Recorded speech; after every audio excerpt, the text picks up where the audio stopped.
Hello all, welcome back to channel. कुछ terms रह गए थे वो डिस्कस कर लेते हैं। First is well condition triangle.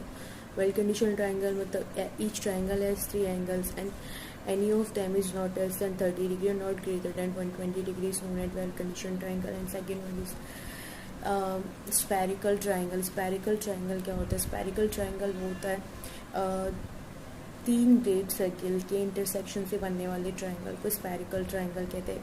Actual में तो अर्थ की सरफेस कर्वी ही है, जियोइड है, ऑब्लिट, स्फेरॉइड, इलिप्सॉइड, मतलब प्रॉपर्ली डिफाइंड नहीं है, but it's not a plane.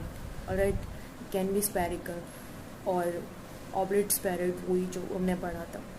तो उनकी 3 ग्रेट सर्किल के इंटरसेक्शन से ट्रायंगल जो हमें मिलता है उसे स्फेरिकल ट्रायंगल कहते हैं। अब स्फेरिकल ट्रायंगल और प्लेन ट्रायंगल में कंपैरिजन करते हैं एक पर्टिकुलर एरिया के लिए, लाइक 195.5 किलोमीटर स्क्वायर का एरिया मानते हैं, उसे कंपेयर करते हैं।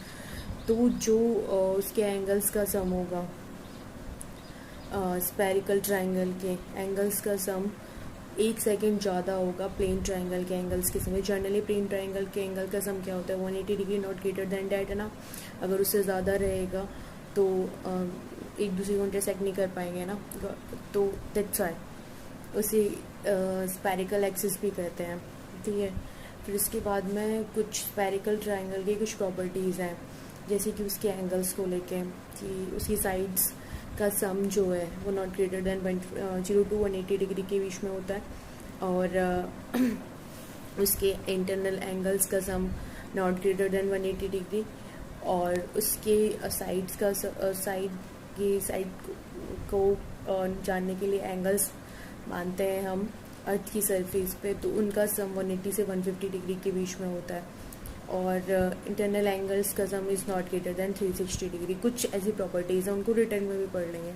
फिर उसके बाद में आता है कि ग्रेट सर्किल। चलो ग्रेट सर्किल के बारे में भी देख लेते हैं। ग्रेट सर्किल क्या होता है? ग्रेट सर्किल एक it's a kind of circle which can be divide earth in 2 equal parts, है ना। इक्वेटर को भी ग्रेट सर्किल कह सकते हैं। There can be infinite great circles in, like, क्योंकि हम मान लो कि हम अर्थ की सरफेस को ही फुटबॉल जैसा मानते हैं, और फुटबॉल को 2 इक्वल पार्ट्स में डिवाइड करने के कितने तरीके हो सकते हैं? इनफाइनाइट तरीके हो सकते हैं।